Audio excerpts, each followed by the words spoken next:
Hi, my name is George Wrighster, your Mindset Mastery Coach. We have an exciting year planned. I'm committed to bring you a wide variety of content, all focused to help each of us become better and reach our full potential. I've got a lineup that you can't wait to hear from, and it's going to be exciting. I want to make sure that we cover a wide variety of topics this year because some people need some personal development in their own lives, in their personal relationships, as well as their workplace relationships. Also, want to make sure that we detail and focus on how we relate to society and what's going on with all of the drama and all of the issues that are happening here today. I want you to please make sure that you leave a 5-star rating for the podcast on the YouTube channel as well. Subscribe to all my social media avenues so that you can stay informed of what we have in store and what's going on day to day.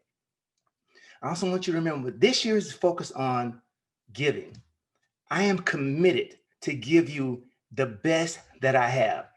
And whatever that is we're going to explore with that.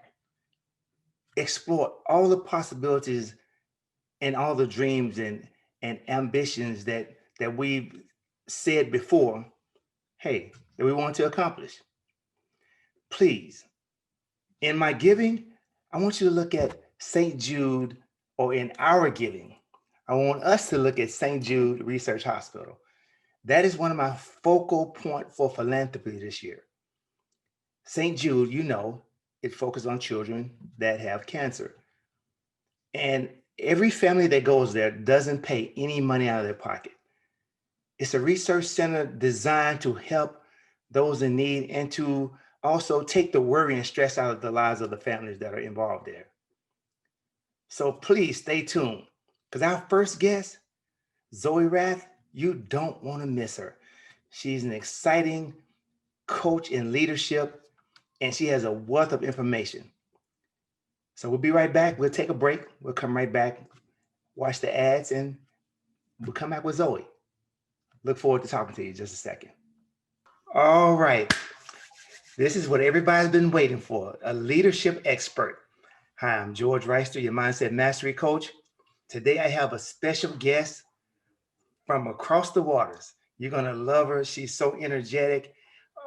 If you ever go to her website, and that's going to tell you everything you need to know about her. It brought a smile to my face when I first saw her. I'm like, oh, she seems like she's so much fun, and people would enjoy listening to all of the helpful advice and information that she has to share. Her name is Zoe Wrath, and I'm going to start off by letting Zoe tell you some things about herself, and we're going to continue this conversation.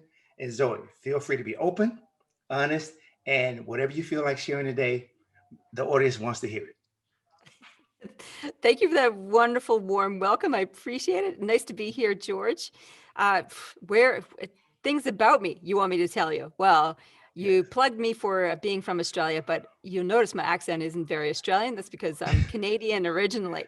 So there might be a little bit of an Aussie twang. According to my dad, who's British, by the way, I sound very Aussie, but according to Australians, no.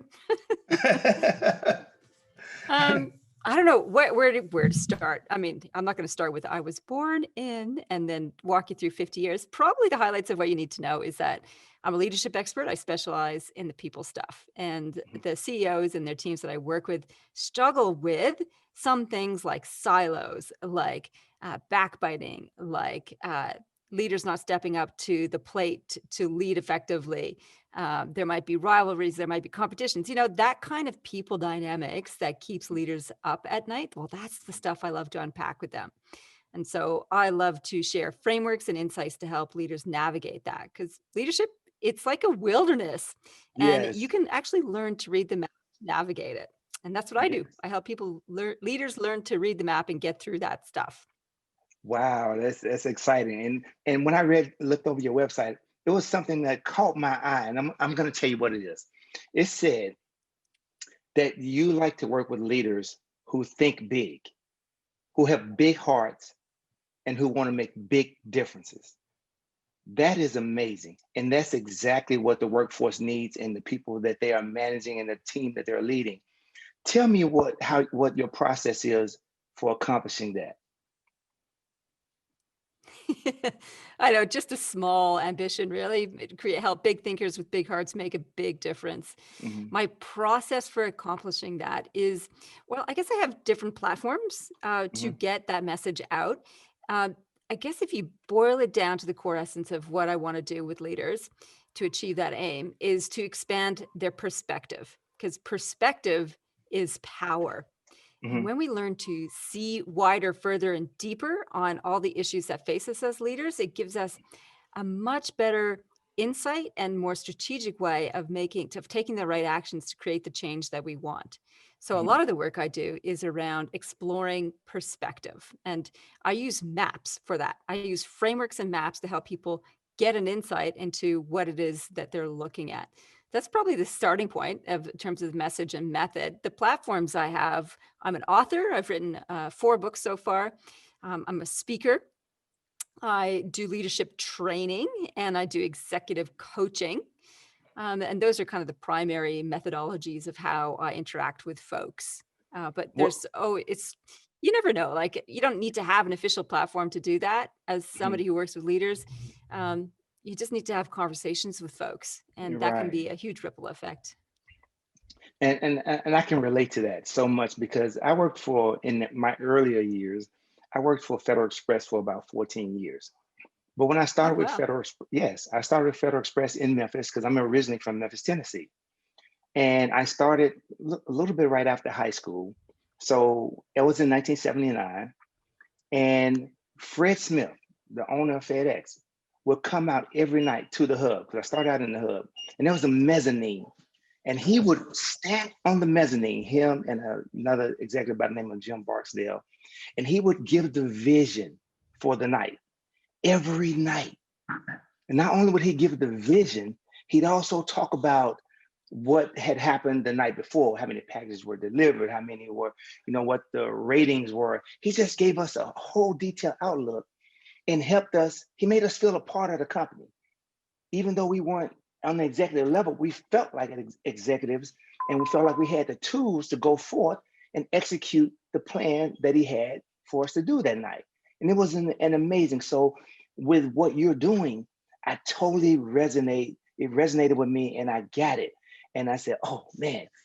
And then speaking about your book, the book, People Stuff Beyond Personalities and Problems, who says that? People stuff. Because that's exactly what it is. Let's talk about people stuff, Zoe. Tell me what are some of the things that you see common in people stuff? Well, that came about because when you talk to leaders, and you ask them, what's the hardest part about your job? Invariably, they will actually say, it's the people stuff. Mhm, Invariably, that's like the toughest thing. They can all do strategy. They love strategy. That's just exercising your brain. mhm. Working with people, that's head and heart and hara, like visceral, embodied leadership. It is all encompassing. So when we talk about people stuff, it's how people interact with each other, and sometimes that goes extraordinarily well, and it's energizing and exciting, like you were describing in FedEx, where you feel all G'd up and excited to come together and work as a team and to produce a great result, and you have Mhm, fun doing it. Like, that's fun people stuff. And then you have the hard people stuff where people turn on each other, where they backbite, where they undermine, where they get angry, where they get frustrated, where they hide in a corner. And all these behaviors are really difficult to unpack and understand as a leader when ultimately you just want people to come to work, be happy, and do their job. Yes, yes. But people are messy. They're so messy. They're so messy. And let's say you run across a scenario in the workplace and you have a situation with uh, backbiting, with employees just constantly engaging in struggle with one another. What will be some of the strategies that you might use to help combat that? Well, there's the first aid response, where you Okay. deal with the immediate um, impact of that behavior. And then there's the long term strategic response. You've got to change the conditions that create that problem. But Mm, first, the Band-Aid or the first aid response. Like if you come across behavior that affects others as a leader, you need to call people out on that and give them some effective feedback about the impact of that behavior. That's the first thing. Second thing is you got to ask questions and ask what's really driving that. Because any mm, of that negative behavior, it is not driven usually by someone who's just wants to be a jerk for its own sake. Like very rarely do people show up at work and say, I'm going to be a total jerk today. Uh, mm, that's not what happens. People have these behaviors because they feel threatened some way. mhm, And the core threat that people have is a fear of loss of some kind. mm, And I unpack 4 types of loss in the book, People Stuff. One is loss of power. That can really rile people up. Uh, so if you lose the chance to make decisions for yourself, your autonomy, that can put us into unhelpful behaviors. Loss of position um, in a group can be problematic for people. So if you have a change in role and responsibilities and it feels like a status diminishment or you're demoted, that can put people off. mm, Or the third loss is fear of loss of place. And that's like belonging. You feel like mhm, you're not part of the group anymore. And that can feel really alienating, difficult. And another loss is feeling like the loss of performance. Any one of those triggers can cause backbiting. So mm, you need to figure out which is the loss that's triggering this backbiting behavior. Like what's really going on for them? They're not really grumbling about Jack down the road who right. is, keeps taking his pen. That's not the real issue. It's more that Jack got promoted ahead of George. I won't use George. George. Jack got promoted ahead of Jane. And Jane's backbiting because she's really peeved that she missed out on this promotion. And, just because Jack takes her pen or whatever Jack does is opportunity to undermine because she's hurting. She's lost out on Yeah. something.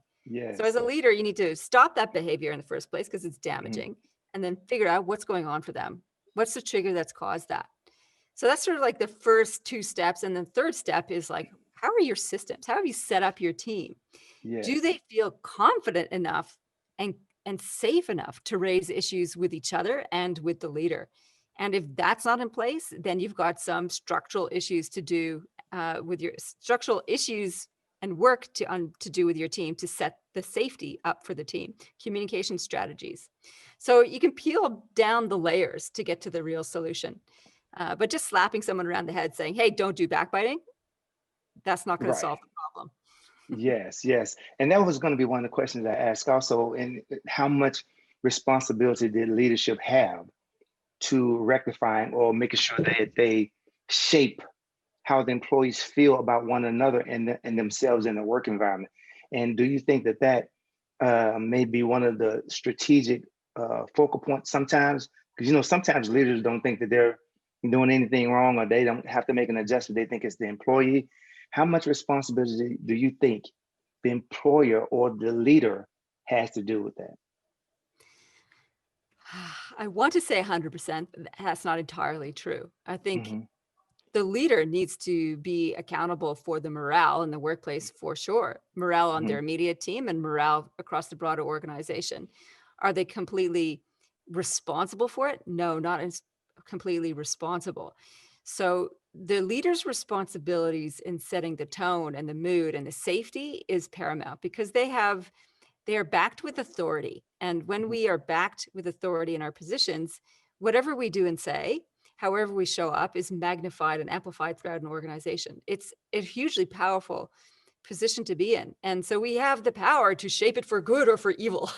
Yes, yes. And the responsible leader will really pay attention to how they set up the team frameworks to Mhm, ensure that people do feel happy, that do feel comfortable, they do feel safe to mhm, contribute, to share, um, and to experience the workplace. Now, there is also personal responsibility that each individual must take too.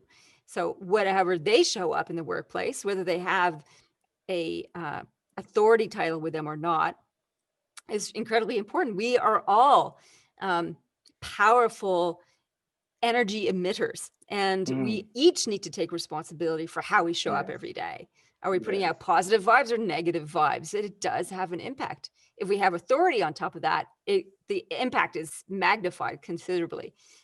So that's a little bit of yes and answer to that Yes. question. How much does the leader need to take responsibility for Mhm. the mood of the workplace? 100% accountable, mostly responsible, and everybody is also responsible for themselves. Yes, yes, because I've run across situations myself, managing teams and in executive management where someone wants to feels like an employee is not fulfilling their obligation or responsibility in the workplace. And so one of the things that they want to do is immediately document and then lead to termination. So one of the questions that I always ask a leader is, especially if they're the hiring manager, hiring supervisor, why did you hire that person? What made you hire that person? Because I believe that once you hire someone, you're now directly responsible for them, their personal development, because you knew what tools they came with, whether or not they were overqualified in some cases, people like to use that term, or underqualified, or they were at a medium and they were going to need some leadership along the way. So I always ask the question, okay, why did you hire them? And then try to trickle down, and then come back up and say, okay, now, is this something that you can work with? You knew this from the beginning. And if it's not, then we know we take the measures from them, but at least give that person a chance to fulfill the responsibilities and obligations that you once thought that they could receive, that they could do. What do you think about that? Yeah, I agree with that. So if you got a performance problem, the first thing to do as a leader is put the mirror up and say, what Mhm. have I done? Right. How have I contributed to this mess, either Hmm. through hiring or training or lack thereof? Hmm. Um, Always ask that piece of responsibility first. What is it? Where have I failed them? Hmm. And Yes. maybe you haven't, and Right. maybe you've done all the right things in terms of support and training and engagement Hmm. and matching them to their job and giving them feedback and encouraging. Maybe you've done all that, and it just turns out they're on a different life track, or the job isn't what they expected, or um, their skills really aren't up to par. But those Hmm. those cases are more rare. I think Hmm. it's more true to take your stance, which is like, okay, have I double check yourself first? What have we done for Hmm. this person? Have we given them a chance? Hmm. And there's lots of really great stories where somebody who looks like a difficult person Right. with a difficult personality, with the right support in the right job, with plenty of empathy and compassion, Hmm. can be set up for success in the workplace. Um, and our job as leaders is not to write them off immediately. It's Yes. to make sure that we give them the best chance of success through either our Mhm. interactions with them or the environment that we design with them. I love those two words you just used, empathy and compassion. And I'm not sure how much of that we have in the workplace right now. As well, right, going through COVID and going through the pandemic right now, it may be a little bit more going on, but in your experience, is that a focal point that you think that you had to drill down on when you go in to consult with teams and leaders? How much are they lacking in compassion, or how much compassion do they have? I think if they're hiring me to work on their people stuff, they have some empathy and compassion, Mm-hmm. unless they're being dictated by their supervisors, their chair, etc., Yes. to do something. Mhm. So they might have some blind spots. It's rare that I've come across a leader who lacks compassion, doesn't have enough. They may lack understanding. Mhm. So they may not fully get the Yes. dynamics at play, and Mhm. they're just missing a set of people reading skills generally, or dynamics reading skills. Um, so working on compassion is not something I generally come across, because Mhm. if they lack compassion, they're not going to be doing people stuff work. So here's an example, right? So Okay. um, I met with, I have to make sure I don't divulge any personal details. Okay. I got asked to come in and do a presentation to a leadership team in an organization. And Okay. the presentation was initially for development for the CEO. Okay. And right before the presentation, he's like, oh, can we just bring the whole team? Like, we want to do development for the whole team, which is not the greatest way to go into a presentation 2 minutes before to change the brief on you. Right. in any case, I did my presentation. It was a great presentation. And the next part of it was to have conversation with the leadership team about whether or not they wanted to go ahead, A, for the development for the CEO, and B, for development for the team. Mhm. Because you really need both. But we want to start Yes. with the original conversation, start with the CEO. So Mhm. what ended up happening in that meeting? All the dynamics came out. There was people started calling each other out. One guy had to leave early. His colleague said, well, you always do this. You know, we knew this was in our diary and here you are Yes. leaving yet again. How much importance are you actually putting on this? And Mhm. so, and they raised their voices and they were cutting each other up. And at the end, they said, nothing's going to change. Mhm. So this was it lacking compassion? Maybe. Mhm. You know, if they're that fed up with each other, they've probably Yes. burnt their compassion out a little bit. Mhm. So the work is not to develop more compassion at that point. It's Mhm. more to unpack what are the dynamics that are creating the symptom of lack of Yes. compassion. Yes. Um, so yeah, I don't necessarily go to work working on compassion. Mhm. I hold it as an important aspect of how people lead. And one Mhm. of the things I say about the programs I run is that we're about developing wise and compassionate leaders, those Mhm. who can make sensible decisions as well as sensitive ones. So there is a capacity around the compassion piece, but it's not necessarily where I'd start with, because if you say to someone, we need to develop your compassion, Yes. they might get a little defensive. Oh yeah, for sure. For sure. Okay, I'm going to ask you another question. How do we break out of silos? Yeah, I love it. We see this a lot, right? So Mhm.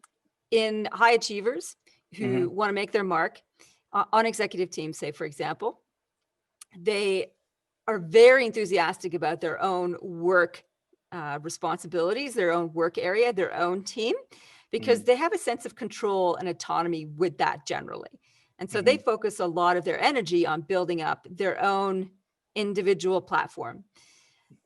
For the CEO, that's often problematic because what the CEO often needs and wants is for all of the executive to come together and discuss as a collective the bigger picture of the organization.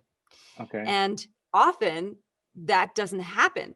And so there is a capacity deficit amongst many of those executives who potentially have not learned how to think strategically. That's the Okay. first thing.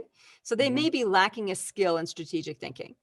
Okay. The second thing that might be creating the silos is how reward and remuneration is implemented in the organization. Ah. So in my book, People Stuff, I unpack what looks like personality problems. It turns out to be a remuneration problem. In that, it looks like these highly competitive rivals on the executive team are always headbutting, and we think Yes. it looks like personality problems from the outset, or silos manifesting in tension. Mhm. And really, it's how they're rewarded. And how they're rewarded is that they get bonuses based on the performance of their work unit. So Mhm. natural human tendency is I'm going to maximize my effort to get the biggest return over things I have control over, which is looking after my unit. I don't care Yes. about Susan's unit. I care Right. about my unit. Yes. And it doesn't really necessarily promote collaboration when you have that remuneration structure or reward structure like that.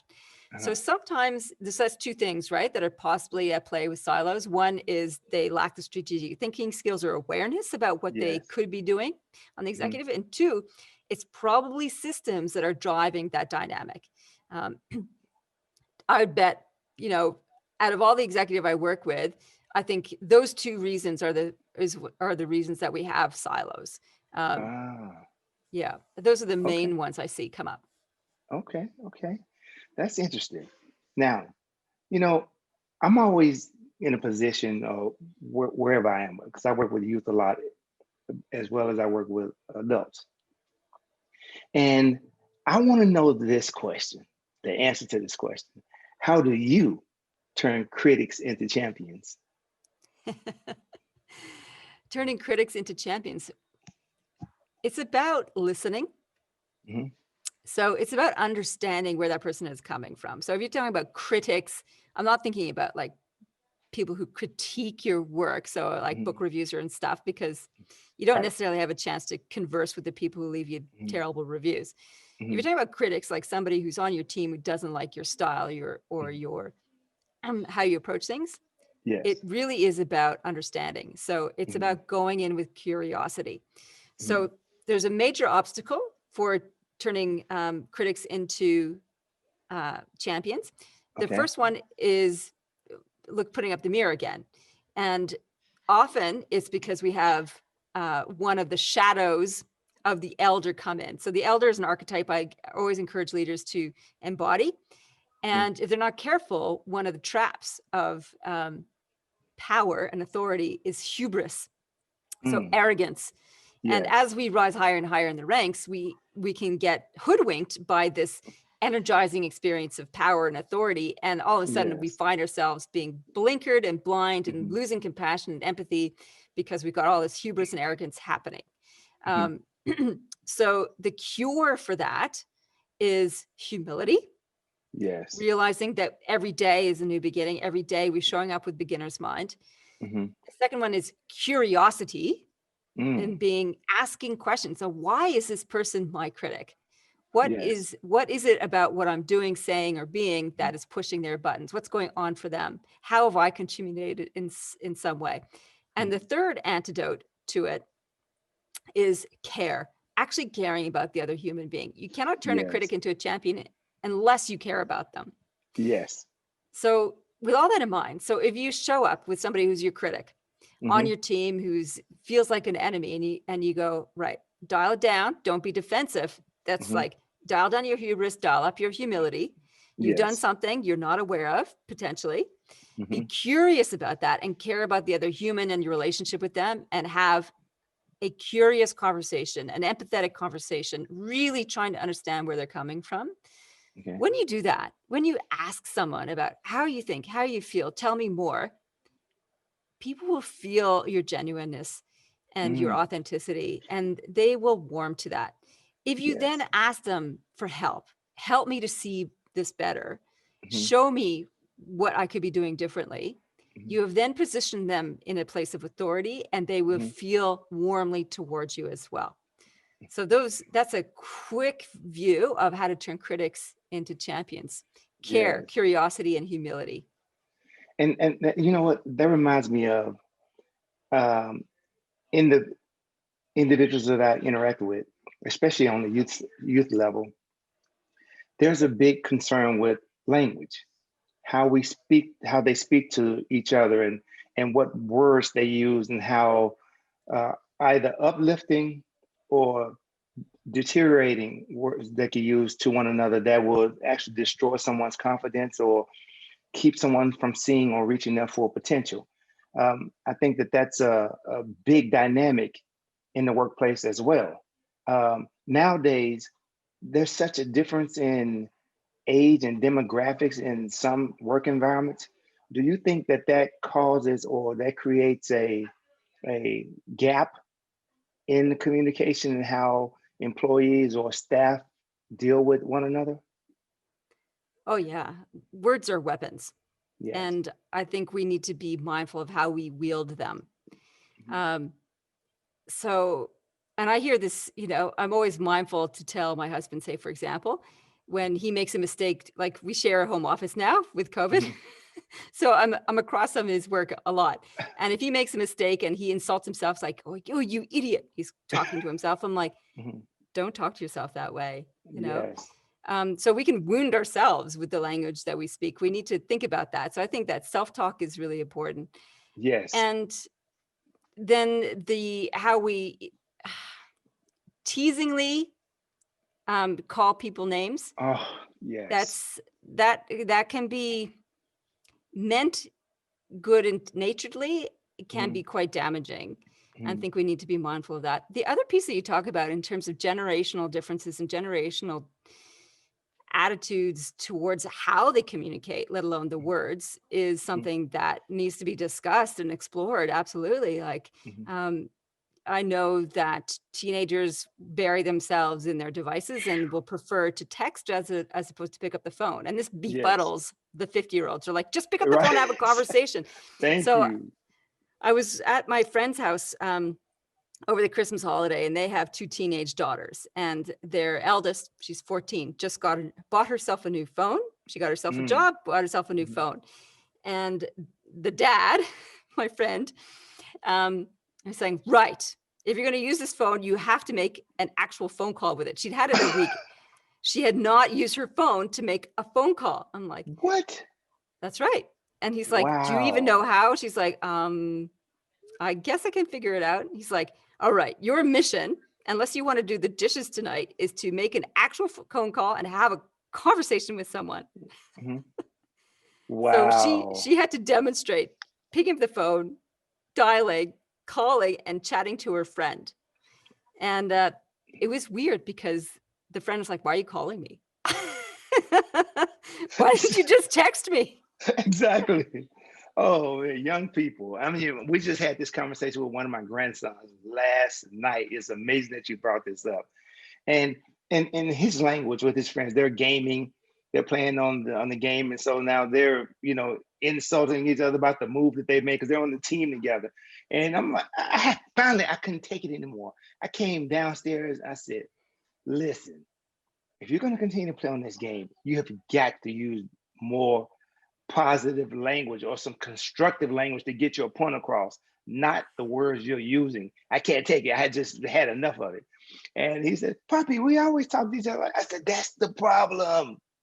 That's the problem. We want to stop you from talking like that to one another because this trickles into other situations. And kids don't really understand that sometimes people are facing issues and that you can trigger different things to happen to them or ignite in them that you don't even know just by your words. And I'm constantly trying to deal with him with his language and his words. He doesn't use any swearing words or anything like that, but I just want them to speak more positive and more constructive. Is that a problem in Australia? Yeah. Oh yeah, for sure. Sarcasm is a big part of Aussie humor here, which as a Mm-hmm, Canadian I found really jarring because mm-hmm. it's not really a big thing in Canada, at least where I grew up. And it's always this like little digging, these little Yeah. niggles, Yes. and it's meant, and they had explained it to me like it means that we like you. I'm like, doesn't feel like you like me. No, definitely. But they're like, it's teasing, but it's little jags, it's little jabs, and subconsciously it layers in people's subconscious, Hmm. you know. Yeah, that's true. And the intention may not be to outrightly deride someone or denigrate Yes, them, correct. and that could be potentially the effect. It's Yes, things like, calling someone, oh, you play like a girl, and it's meant to be ha ha ha. right. Yes. It's meant to cajole someone to provoke them, Mhm. but can be wounding, especially if you're a girl listening to that, or Oh, if you're a definitely. guy, defending your manhood. Like these Right. things have an impact. Yes. And it bothers me. I flinch if I hear people teasing each other like that. Oh, Uh, definitely. yeah. And I love your hauling your grandson to a higher standard. Oh, And because no one will ever call you out for being a good human. exactly. Exactly. And that's part of I mean, I like comedy, but it has to be a specific type of comedy. And one of the things that, I talk about, because, in California, we have all these comedy clubs and activities that you can go listen to some of the most famous comedians that are airing right now.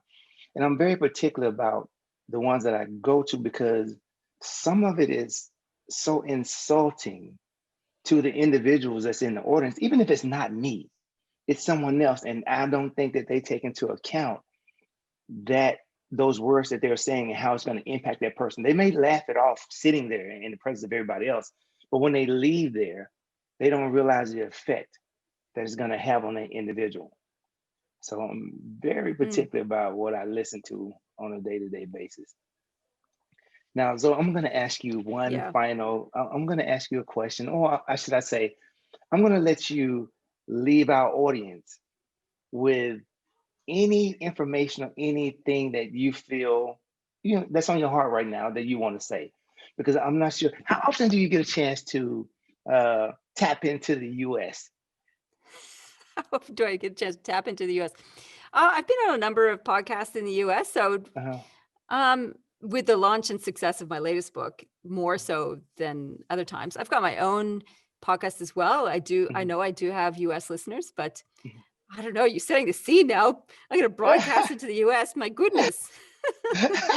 Because I believe in global communication, and us being able to share our gifts with one another is exceedingly joyful to the audiences, and it's enlightening to us. And the more that we can do that, it just brings a sense of community to some places that we wouldn't have a chance to engage in and to come in contact with. So that's why I'm so happy that you accepted my invitation. You came on, and I'm just thrilled at the information that you shared with the audience. And I want you to please give our audience that are going to be present, that's going to hear this information, tell us how they can reach you. Tell us how they can get you a new book, anything you want to share that will lead them back to you. Please feel free. Oh, thank you for the invitation. Well, let me give my message of love and light first before I say, Okay. come buy my book. My sister lives in the US. She married a New Yorker from Wow. Manhattan, and they live in Okay. New Jersey now. And I have cousins and an aunt and uncle who live in California. So we have American family. So I consider America family. And Yes. for the last several years, my heart has been with America and Americans, and navigating the turmoil that you are all experiencing in so many different areas.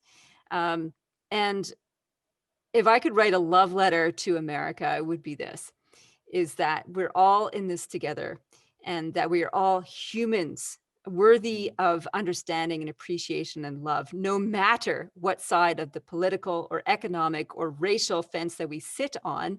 Underneath it, we are all beating hearts. And our responsibilities as humans is to stop deriding each other, is to stop insulting each other, to stop alienating one another and seeing each other as the enemy. If we could just pause a little bit and be curious about where the other person is coming from, what their journey has been, no matter how Yes. strange and different it might be to Yes. our own, that each of us has a own universe that we are living in. And the more we try and understand each other universes, the easier it is to be able to reach out with compassion and wisdom and to solve the problems that we all face together, whether it's COVID, whether it's the economy, whether it's racial tension, whether it's economic injustice, all these challenges. And there are a lot. There are a lot in America, and there's lots in Australia and Canada as well. Yes. That would be my message. Show up, be curious, see the others as a human first, not some label you would put on them. Yes. So that was my soliloquy and love letter to America. Beautiful love letter. Beautiful. If you want to check me out and find out more about me, probably the best place to go is my website as a starting point, zoerouth.com. That's ZOEROUTH.com. So it's Routh like mouth with an R. I'm pretty active on LinkedIn. I occasionally post on Instagram, Twitter, and Facebook. Yeah, those are the main places to see me. Or if you want to send me an email, zoe@innercompass.com.au. Oh, wow. Okay. All right. Zoe, I must say, this is the first time, but it will not be the last. And I want to thank you once again. God bless you and your family. I look forward to seeing you. If you come to California, you better look me up, Zoe. Yes. Well, when this sounds good. Yes, yes. All right. Well, you have a great night, and thank you so much for tuning in again. And we'll get a chance to meet again. Thank you so much, George. It's been a pleasure and a privilege. Thank you. Let me put